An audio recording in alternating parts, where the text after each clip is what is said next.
Okay.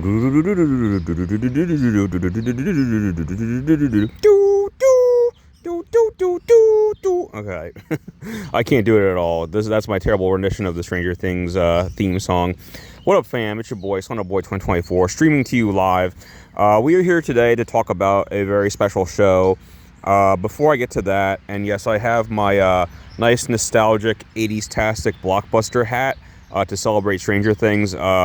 And I had to double check this. I didn't want to be wrong, because I know Blockbuster was big in the 90s when I grew up. I had to double check. I was like, wait, was Blockbuster around in the 1980s? It was. The first Blockbuster opened it actually opened in 1985, which just so happens to be the exact year that our show, Stranger Things Tales from 85, takes place. So my Blockbuster hat is on point. My reference is on point. It's not anachronistic or anything. So the hat shall remain. I could see Dustin wearing this hat. But yeah, we're here today to talk about, actually, before that, let's get some housekeeping out of the way. So Slenderman 2024 has been doing these live streams recently.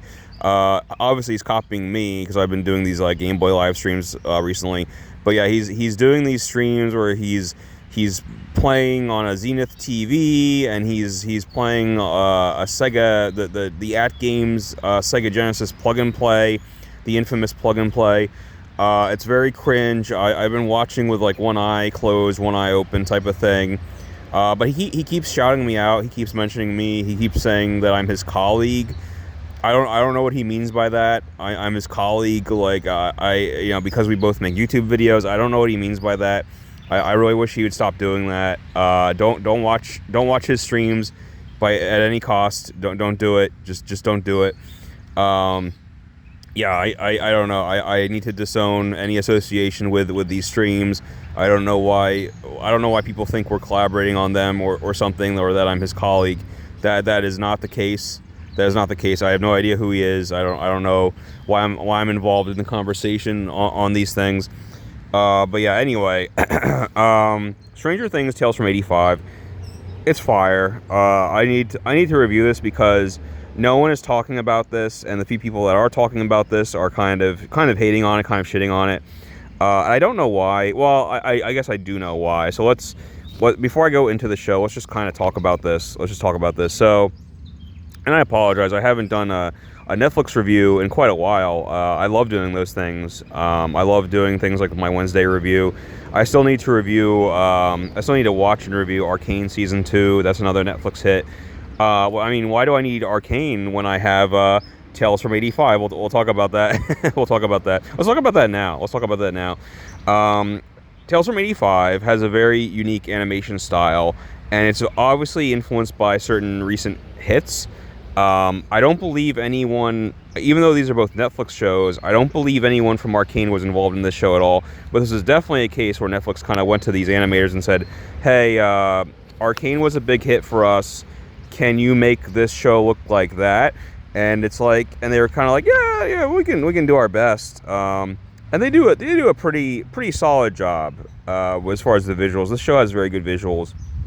It's not quite up to par with Arcane, but honestly, what it reminded me of, and this is going to be a deep cut. I don't know if everyone's gonna follow this one, but this show is cool to me because, long story short, there is a company that is now basically defunct or bankrupt or whatever, but there was Telltale Games. They made The Wolf Among Us, Walking Dead, a bunch of other great games.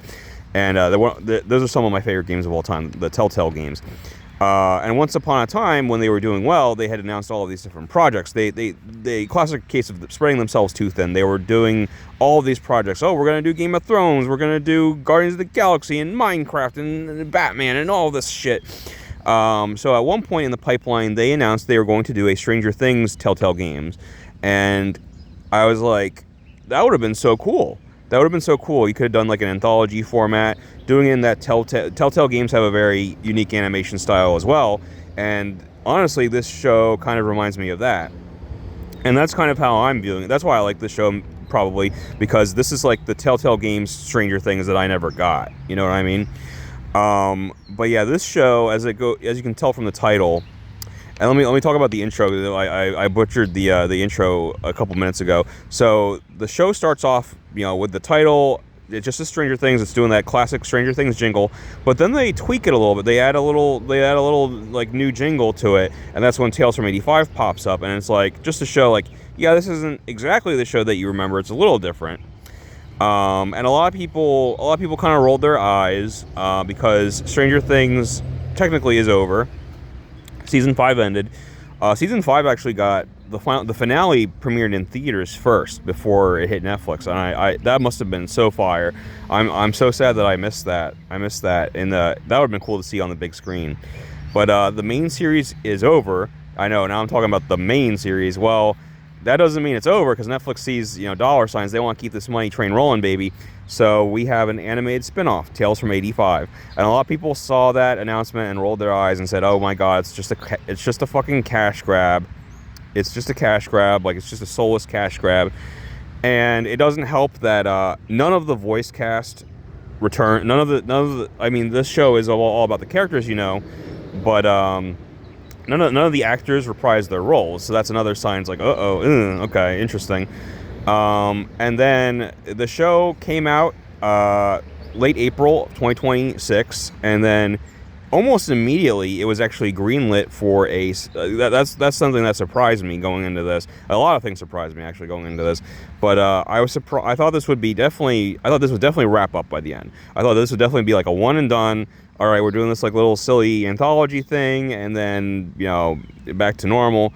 But season 2 has already been confirmed. Season 2 was announced within like 2 weeks of this show coming out. So Netflix, I feel like they didn't even wait to see the numbers. They were just like, well, we've invested too much into this property. We need to keep the Stranger Things IP. Even though they constantly cancel other shows for doing even better numbers than this is probably doing. Stranger Things is one of those. They have a couple IPs, Stranger Things, One Piece, Squid Game, Wednesday. They'll just kind of keep going. They'll just keep pushing it. Even if the show ends, they'll be like, oh, let's do a spinoff. Let's do an animated spinoff. Actually, that would be fire. I hope once Wednesday ends, the main show, I would like them to do an animated spinoff of Wednesday, and they could have Jenna Ortega and Emma Myers reprise their roles. That'd be kind of cool. I think they should do that, but that's neither here nor there. Yeah, I mean, listen, I get it. I mean, like with Stranger Things, it's the same way I feel about Squid Game. It's like season 1 of both shows was like kind of a self-contained one and done. It's over. It's done. It was perfect. And then Netflix saw dollar signs and they said, well, can't you like do more though? Can't you keep it going? And season 2 of Stranger Things was mostly good. It was diminishing returns to an extent, but it was mostly good. We'll get to that. It was mostly good, and then season 3 it really fell off. A lot of people jumped ship. I myself included. I jumped ship. I was like, this is terrible. And then what I heard is that around season 4 or 5, the show actually kind of came back. People kind of jumped back on board, but the damage was done. So even like the main show, people were kind of getting tired of, and now you're shoving this animated spinoff in our faces. And something that I was disappointed by is that, rolling back in time real quick, way back when. So a lot of things were discussed with Stranger Things, right? But yeah, season 1 was originally like a limited series, and then when it was renewed for more seasons, they were discussing, oh well, obviously this plot is done. And these characters are done, but what if we made it in an anthology format? Like every season could be a different story, different characters in the 80s or whatever. That would have been really cool. But the problem is people grew too attached to Hopper and Elle and like all these characters. They're like, well, we can't have Stranger Things without 11. Are you kidding me? So no. So they threw that anthology idea out the window, and we just stuck with this cast for all 5 seasons. So that's why I thought this would be cool. Because again, we've mined these characters, we've mined this story as much as we can. Let's do something different. Let's do an anthology with like maybe a new cast of characters, maybe new kids every episode, or at least every season, new kids. No, no. We're gonna give you back the characters that you know and love. So there goes that. The other thing I found slightly annoying is, once again, they kept on saying the word anthology. The Duffer Brothers need to look up the word anthology, okay?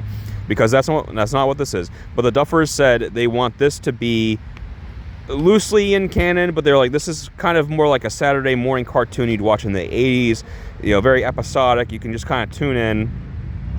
Which once again, that's kind of not the case. I was hoping like, oh, each episode at least would be like self-contained. There's 10 episodes. I forgot to mention, season 1 is 10 episodes. It's real quick. Just watch it. Just binge it. 10 episodes. And I thought like, oh, maybe each one's like a different adventure. No, not really. They all kind of bleed into each other. So you do need to watch them in order. So that's another one where I'm like, oh, is it really an anthology then? Like anthology like Black Mirror, you can just kind of watch each episode on its own, right? Like outside of the rare 2-parter. Oh, that's another big Netflix hit, the Black Mirror. Another show that they kind of kept going too long and ran it into the ground, even though season 1 was like a masterpiece. But yeah, that's something I would have preferred. I would have preferred like a different cast of kids. I would have preferred, a different, at least each episode to kind of stand on its own. You could watch them kind of out of order. But whatever, that's not what we got. But I will say, let me say this. It's like, just because something's a cash grab, just because you make something to further an IP, sometimes you can have it both ways. You can make something good. So you can still make something like when I always go back to like the Konami Ninja Turtles games. Like TMNT is an IP, it's a property, and Konami made games to make money to further this property, but Turtles in Time, for example, is still considered one of the best arcade beat 'em ups of all time. So sometimes you can make a really good product that's legendary and stands the test of time, even though you're doing it in service to further an IP or advertise for something. And that's how I view. I went in pretty positive, pretty blind. I was like, yeah, I mean, like let me give this a fair shake. Let me give this a fair shot. And like I said, I really like it, and I hope people will give it a chance, because I think a lot of people are just instantly clicking away, turning away, because they're like, oh, I'm done, And if you're tired of Stranger Things, like I get it. We've had 5 long seasons, like I get it. It's been around forever, but personally, I'm like, I'm curious. I'm curious to see what they do with it. As long as they have good episodes, tell good stories, I'll keep coming back. Who cares? Yeah. Will I watch season 2? Yeah, I'll watch season 2. I think they said that it comes out like late this year. They fast tracked that shit, man. This wasn't even approved for a second season before April of this year. So like how did they already have a second season coming out? That's crazy. Anyway, but yes, so this show, you do need to be you don't need to have seen all of Stranger Things, but you do need to be familiar with Stranger Things. And this, like I said from the title, Tales from 85. So there's a very specific time that this takes place in. It's kind of like, you remember Clone Wars from back in the day? That show took place between episode 2 and episode 3 of Star Wars. This gets very specific. This show takes place in between Stranger Things season 2 and season 3. So, and that's kind of what perked my ears up when I heard that. I was like, oh well, season 2 was when the show was still good. Well, mostly still good, and so that's what kind of gave me some hope. And they do a good job of showing you exactly where in the timeline. Do you remember in season 2 when Mike takes Elle to the he takes 11 to the whatever winter ball or whatever? This takes place they show the picture in the frame. It takes place right after that, so that's where you know where you are in the timeline. The way I also look at it, I like how each season of Stranger Things, you can kind of tell the season by looking at 11, like looking at her hairstyle. Like season 1, obviously she had the shaved head. It's like the scene is from season 1. Season 2, she has like kind of the curly hair going. I always like that look for her the best, and that's how she looks in this show. Again, aside from there's the one episode where she doesn't have the curly hair, and then season 3 she had kind of like that bun thing going on. But yeah. Anyway, there are some really, really cool visuals in this show. I wanted to give you an idea. The creature designer, I was looking this up. The creature designer, they're all new monsters. It's not just the Demogorgon or the Mind Flayer again. They're all new monsters in the show. And the creature designer actually worked on both E.T. and Prometheus. So he knows his stuff. Like, there's some really good monster designs. A lot of them are kind of like these flower Demogorgon like monsters, but there's also the snow shark. There's whatchamacallit. There's these plant, I don't know if you can see in the picture, but the plant monsters, I love this.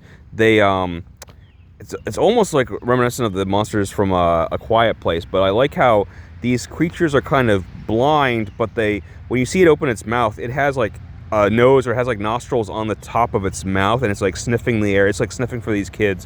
It's a really cool monster design. But yeah, the monsters and it's all based on like these spores. So like even when you kill one of these monsters, it releases these like green radioactive looking spores into the air, and they can always make more of themselves. So like these it's a real threat to Hawkins. These monsters just keep multiplying. The other thing with this show is like it's one of those things where when they introduce new characters, I was proven to be wrong, by the way. I'm gonna go into mild spoilers on this one, so there's not a ton of spoil. Again, like the plot by definition, it can't really matter too much because again, none of this shit comes up in season 3 of Stranger. Why wouldn't this? It's like one of those like Clone Wars situations where it's like, well, if this was like really important, why didn't this come up in Revenge of the Sith, or why wasn't this character in Revenge of the Sith? It's kind of like, oh well, some stuff it's more like framed like this is the summer of '85. Hopper's not even involved. Like we don't want to tell Hopper about any of this shit. We want to like solve this little problem on our own. And we had like this little mini adventure, but it can't like nothing can really happen because it would affect season 3. You know what I mean? Like, you know what I'm trying to say? Like if Will Byers died in this show, well, wait, where is he in season 3? You know what I mean? Like, so that's one slightly annoying thing is like this. By definition, these adventures have to not be super high stakes. But yeah, and like I said, there's I'll have I'll have to do a video on this separately at some point. But there's the infamous episode where Millie Bobby Brown has like the Madonna look in season 2. I think it's called The Lost Sister or something, where she's like training with Callie, and you meet like the other kids that are like her with powers, and it's still like the lowest rated episode on IMDb. Like people hate this episode of Stranger Things. But remember, this show takes place after season 2. Like this just happened, so it's very fresh. So there is a moment where Elle has to close like a portal to the Upside Down, and she flashes back, and you see this version of Elle in the '85 style, and you're like, no. It's just a brief flash. You only see it for like 5 seconds, but like that's 5 seconds too long. Like I don't want to see any of this ever again. I don't want to see this. I don't want to see Elle looking like this. I don't want to see Callie. I don't want to see the Lost Sister at all. So that's my one low point of the show, minus like a fraction of a point for reminding me of that episode. But I mean, it was an important episode. Like Elle trained with this girl, and she enhanced her psychic powers. Let's talk about like 11 or Elle, or I think in season 4 she goes by Jane once Hopper formally adopts her. But yeah, Elle's like the star of the show, obviously. Like this team would be so screwed. This quote unquote team, they'd be so completely screwed without Elle and her psychic powers. But like I love any time she uses her powers. I think it's because I grew up with stuff like Akira the movie, or reading Stephen King books. I love anything with psychic powers. Like they're just cool. And that's what we're here for. Like we want to see every episode we have Elle fight a monster with her psychic powers. She does the Chris Pratt hand in the air, like she's like stops it in midair, and then she gets a nosebleed because she like uses her power too much. But there was one really cool episode where she had to find Mike real quick. So she did the sensory deprivation thing. She like blindfolded herself and concentrated. And I forgot she could do this, but she can like locate Mike, because she has such a bond with him or whatever. So that was cool when she did that. What am I forgetting? But yeah, so the whole thing with this is let's get to it. let's get in here. So we have our cast. We've got Mike the leader. We've got 11 the psychic powerhouse. We've got Will Byers. He's free. He's back with the cast. I mean, he was captured. At this point, he's been trapped in the Upside Down twice now. Poor Will Byers. We've got Dustin. We've got Lucas. We've got Max. We've got Nikki. Record scratch. What? Nikki? What? Yeah, no. There's a new cast member. She doesn't totally stick out like a sore thumb or anything. People were just like hating on her on TikTok as like the new OC or whatever. And I mean, yeah, like you can really tell when they add some new characters to this show. And that's where I was actually proven wrong. I had a theory as soon as Nikki showed up, as soon as some of these new characters showed up, I'm like, well, they all have to die, right? Because like these characters don't show up in season 3. So like what happened if Nikki's so important, or if Nikki's like their best friend now, why isn't she in season 3 or ever mentioned again in the rest of the show? So like, and they actually set it up perfectly because Nikki is a transfer student, and her mom is the new science teacher at Hawkins because the old one had to go on sabbatical or something. And the mother keeps mentioning like, oh, like we always travel because of my work. I'm a substitute teacher, so like Nikki is like, yeah, I try not to get too attached because I'm always on the move because my mom's always moving because of work. And I'm like, oh well, there you go. Like they set that up perfectly. So Nikki's just gonna move away at the end of the season. No, Nikki doesn't die, and she also doesn't move away. She joins the cast, and that's where I was very shocked and surprised and then I read the announcement that, oh, there will be a season 2. Okay, so that's how they got away with that shit. But eventually they will have to address it, right? So like I don't know how long they intend this show to keep going, but also let me real briefly mention like this ad right here. It looks just like a Happy Meal toy ad. Funny you should mention that. McDonald's has Happy Meal toys based on not just Stranger Things. No. They have Happy Meal toys based on Stranger Things Tales from '85. I can't believe it. That's crazy. I mean, the last Happy Meal toy for McDonald's was the Mario Galaxy tie-in, the Mario Galaxy movie. That makes it like that's a Nintendo movie that's close to making on its way to making $1 billion at the box office. That makes sense for like a McDonald's tie-in, but like. Not just a streaming show, but an animated spin-off of a streaming show is getting a Happy Meal. That's crazy. That's crazy. I've never seen anything like that. So Netflix is very confident in this IP. Like I said, they renewed it for season 2 immediately. They have like this tie-in with McDonald's. I don't know how they made that happen. I feel like Netflix like kind of greased the wheels there. Like maybe they slid them some money under the table because like. And I'm sure McDonald's is like, oh, can we do like regular Stranger Things? They're like, no. It has to be Nikki. It has to be these characters, these character designs from this new animated show that nobody's watching or talking about. Again, like I don't hear anyone talking about this show. I feel like I'm the only one watching this chat. Am I the only one? Everyone in chat's saying that they didn't even know this show was out yet. Yeah, it's out. It's out. All 10 episodes. They all came out the same day. Go binge it. It's fun. And I like how like, everyone has like their kind of Power Rangers, weapons. I feel like maybe this was like part of the tie-in because like the Happy Meal toy you're gonna get Lucas with his slingshot. Like every character has to have like their signature weapon now, and that's such a creation for this show. So I wonder if that was like a synergy moment or like they basically told like the people making this show like, okay, well there's like maybe the tie-in was planned before the show was finished. You know what I'm trying to say? Like maybe they added this episode where they had the weapons just so they could do the toys. That wouldn't surprise me at all. Where else was I going? I'm just rambling at this point. There's not like a ton to talk about. Okay, again, spoilers. Sorry, I'll go into this a little bit. But yeah, with Nikki and her mom, I forgot to include a picture of her mom. So Nikki, all right, I have a lot to say. Again, Nikki kind of stands out like a sore thumb, and it doesn't help. You can't really tell from this image, but Nikki is like huge. Like I think aren't they supposed to be in middle school at this point? Nikki is like built like a brick shit house. She's like 2 feet taller than the rest of the cast. She looks like she's like the size of one of the teachers. But then again, like that does happen. Like going back to your childhood, like there were kids that got growth spurts that were like humongous. There could be a girl in the same grade as you that's like 2 feet taller than you. Like that is a thing. So I can't like super it just doesn't help that like she's the new OC and she definitely sticks out like a sore thumb. And it doesn't help that she's like so much bigger than the rest of them. She is kind of a little awkward and like I'm just gonna say like. This show is already being compared to Arcane, and it's so obvious. Like they have this new girl character with the pink mohawk who looks a lot like Vi from Arcane, and I know Vi is confirmed lesbian. Nikki gives off major lesbian vibes. They don't go into it. And the reason I bring let me there's a reason I bring this up, not just to I have a point here. Honestly, it feels like a missed opportunity. It really does.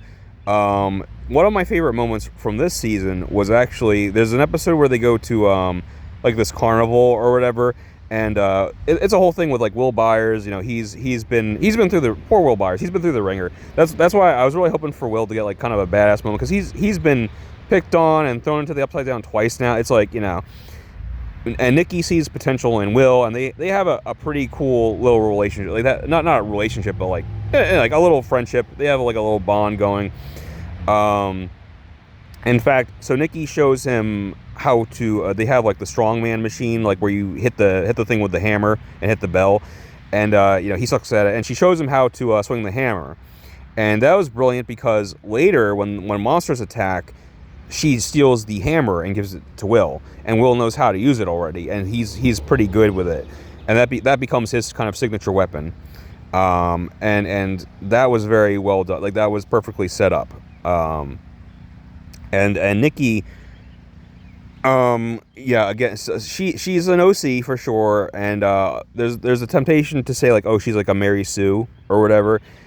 No, so like a Mary Sue is someone that's not only a new character that's introduced, that's good at everything instantly, and everyone instantly likes her.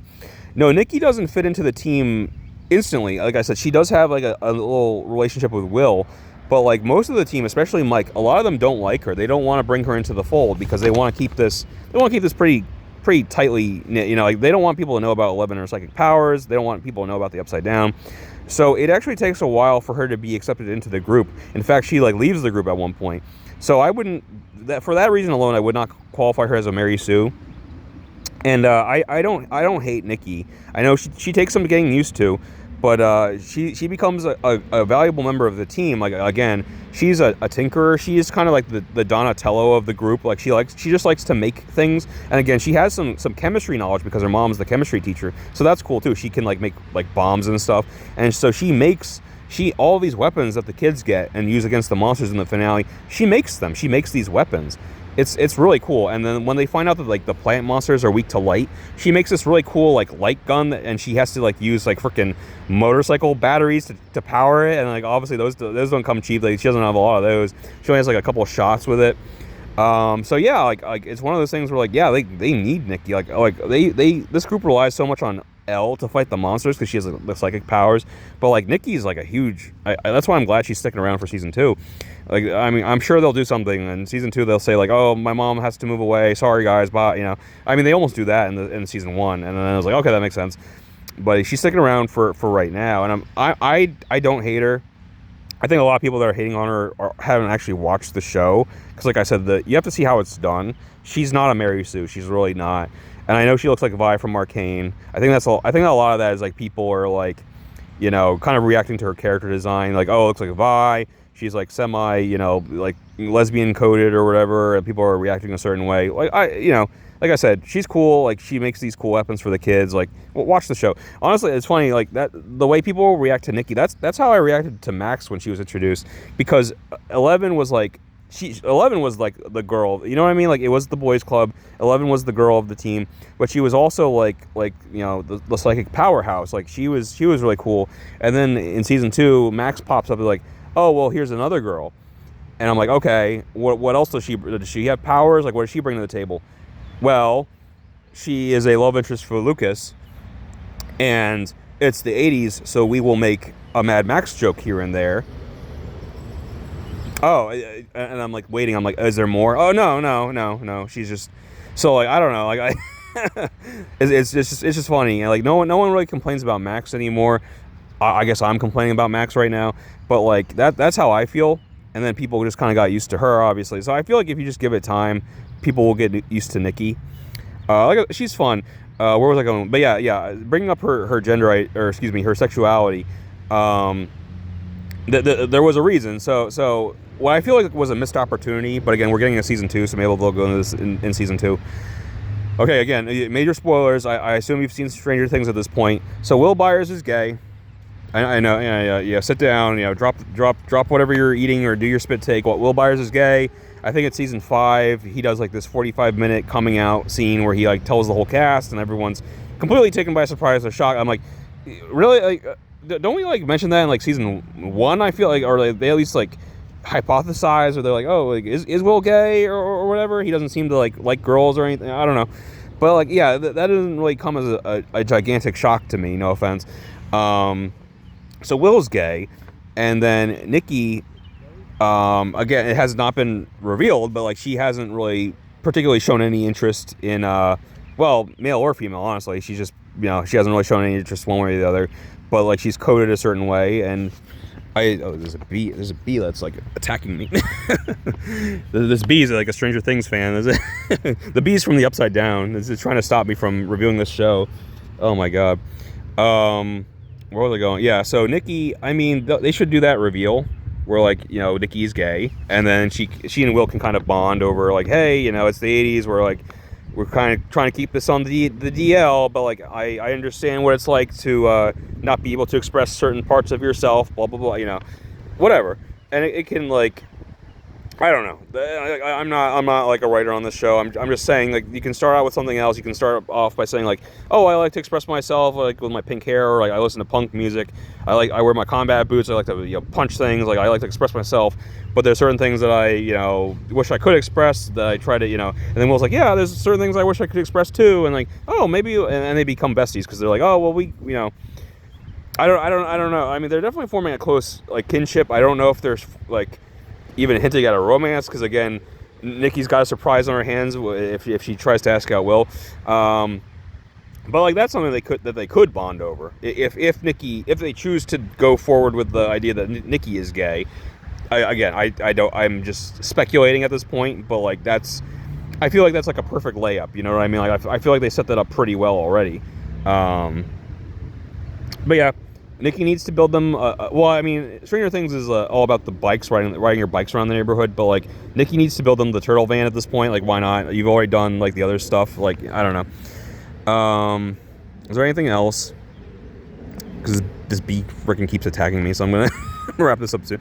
Again, like there's not too much plot to talk about. Oh yeah. So Nikki's mom, I forgot to include a picture of her, but like she's cute. She actually looks like Velma from Scooby-Doo, and that was like another huge reference, another huge influence on the show. They straight up said like, oh, we were influenced by like Spider-Verse, Arcane, Scooby-Doo, Ghostbuster. Yeah, Dustin had like these like has basically a proton pack.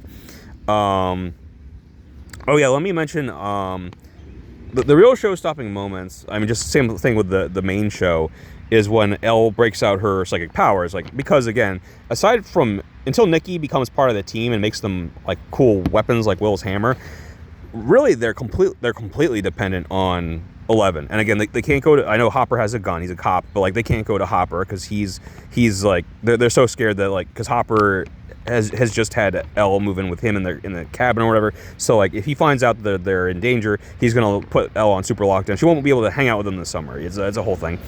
So they can't get Hopper involved. So really they're completely reliant on Elle. So when a monster attacks, like the demo plant dog thing monster attacks them, Elle has to cut loose and like throw a car at it or whatever. One of my favorite fight scenes is when they're all in the car and the plant monster is chasing the car, and it like knocks the car over, and Elle comes out and she starts fighting it, and it's hard to describe. You have to see how they do it, and I feel like this could only be done well in the animated format. But Elle has a fight with it where she's like moving her hands, and the plant monster has like its tendrils trying to grab her, and you can see how she's like psychically punching. She's like punching the tendrils away. She's like counterattacking its attacks with her mind. You know what I'm trying to say? She's like sending out these invisible like psychic punches to like block the vines at every turn. It's a really cool scene.